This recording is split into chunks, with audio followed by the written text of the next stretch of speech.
Hey Fruit Faces, it's KlaireeBerry. I'm back today to talk with you guys about greens. It is springtime, so it is the most important time to cleanse your body. Although, see my last video for my thoughts on actually doing standard cleanses. But it is a good time to cleanse your body, and all of these great new produce items are popping up everywhere. They're easier, they're cheaper, they're fresh. It's just a wonderful time to start eating a lot of greens. And greens kind of get a bad rap. It's like, oh, vegans only eat salad, so I think there's this kind of swing back. There are a lot of things to consider. I think a lot of people, and I've always said this since the beginning of my vegan days, a lot of people just try to go have a little salad for lunch with not a lot of, substance on it, and then wonder why they're hungry in a couple of hours and want something else. I mean, I recommend eating every couple hours anyways, but if you're not a person who's used to that and then you don't have a backup of something else to eat, it's just not very substantial. You can't really, it doesn't have a lot of calories, it doesn't have a lot of carbs, so it is an issue. But that doesn't mean that we shouldn't be trying to work it into our diet. And the good news is that eating leafy greens is really cheap and inexpensive. I mean, I eat my own greens, and then I also have, greens that I feed to my guinea pigs and of course my kids and stuff. So we have a lot of greens coming in, and it's not a lot of extra money, especially, where to look, when to look. So with greens, we should be getting at least 2.5 to 3 cups of greens, vegetables in general, according to U.S. dietary guidelines. And 91% of Americans are not hitting that guideline. 91%, and people are worried about people going vegan. It shouldn't be where are you getting your protein from, because nobody is actually protein deficient. It should be where are you getting your greens from. Kind of redundant. You're getting your greens from green foods. But it's just very important for so many different reasons. I wanted to go through, just some of the benefits to get you guys hyped up for springtime, hyped up for, getting these salads and these lettuces and these green veggies into your diet. It's just so important for your gut health. There's like a unique sugar molecule that feeds your good gut bacteria, something that we don't think of. We think of that with starches, we think of that with other things, but leafy greens is the best way to get this certain, they call it SQ, I'm not even going to try, sulfoquinavose. Yes, unique sugar molecule that helps feed the good gut bacteria. And the great thing is once your gut bacteria gets used to the greens, your gut bacteria will actually work with your body to help you crave more greens. So it is possible to be a person who actually craves salad. Now, not saying you're going to be in the mood for it all the time, but it's good for gut health. Greens are great for detoxification. Glutathione is the master at supporting phase 2, specifically detoxification, where the liver is using the glutathione to sort of encapsulate the toxins. So it just sort of attacks them so that they can be safely eliminated from the body.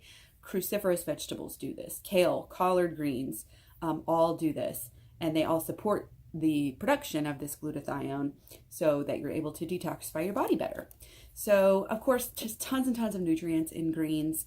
Vitamin C, vitamin K, carotenoids, the things that help our eyes, help us see.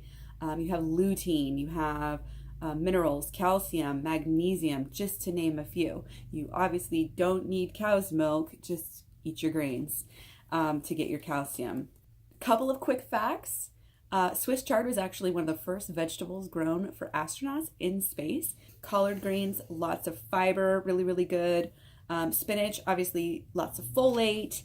Kale, tons of lutein. Going back to the Dirty Dozen thing, spinach actually did take second place on the Dirty Dozen. So that is a bad thing. If you're going to get spinach, you probably want to get it organic. So also lots of pesticides on kale and collard greens. So obviously you do want to choose organic for a lot of these greens. And of course, wash them well. Let's see. So you can use them in wraps. You can use them in dips. You can saute them. You don't need oil either. So greens are something that no matter what diet you're on, even if you're on paleo or like a meat diet, you're going to want to get a lot of greens. Like we can at least all agree that greens are good.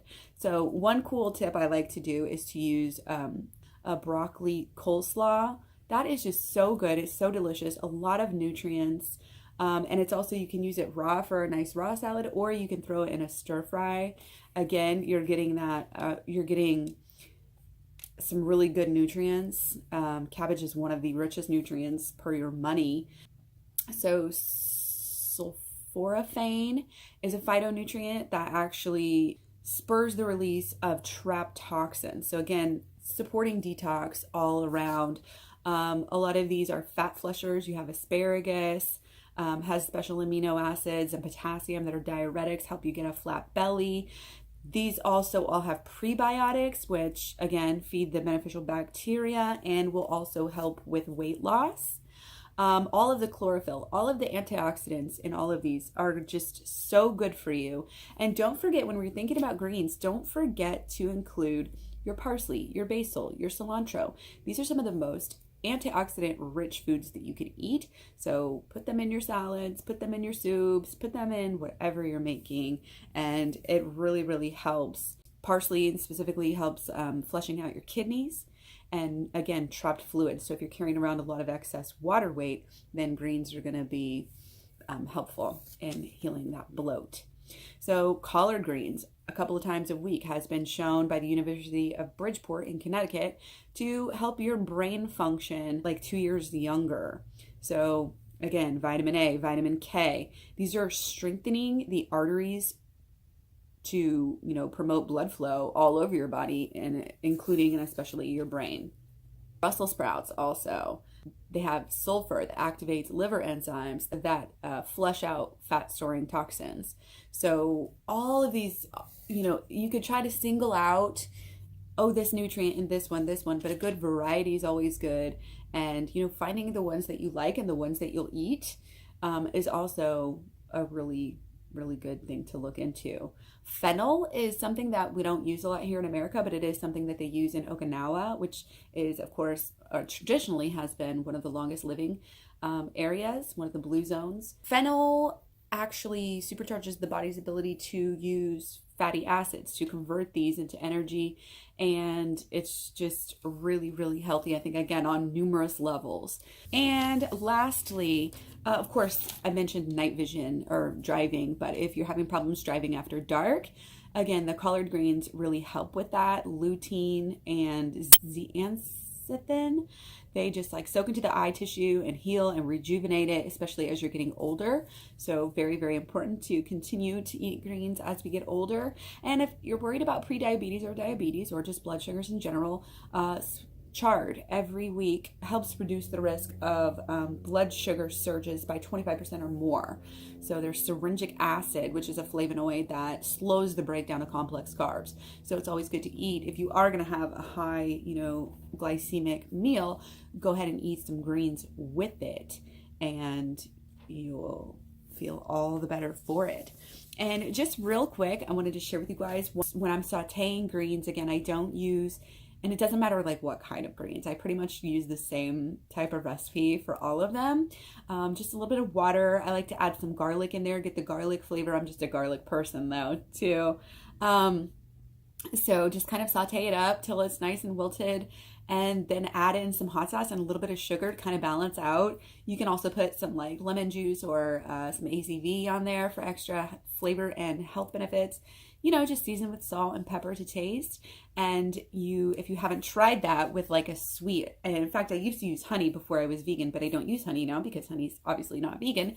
But I found that just a little bit of sugar or even maple syrup or something kind of balances out the bitter. And then when you add a little bit of hot sauce, if you like that sort of thing, it gives you kind of a kick. Oh man, fresh collard greens cooked like that, I could just eat all day. So just an idea in case you've never had that before, definitely give it a try. So hopefully this video has inspired you to eat a little bit more greens, maybe taught you a few things that you can pass along and help other people in your life be healthy.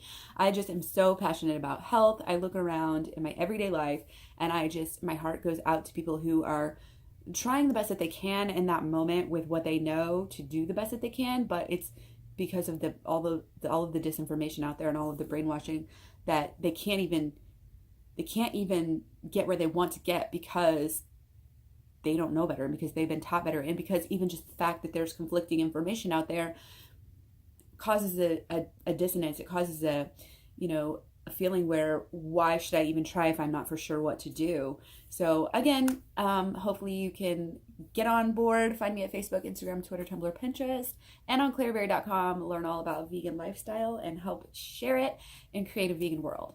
So thanks so much for joining me. Take care. Don't forget to eat your fruit. I'll see you guys soon. Thanks.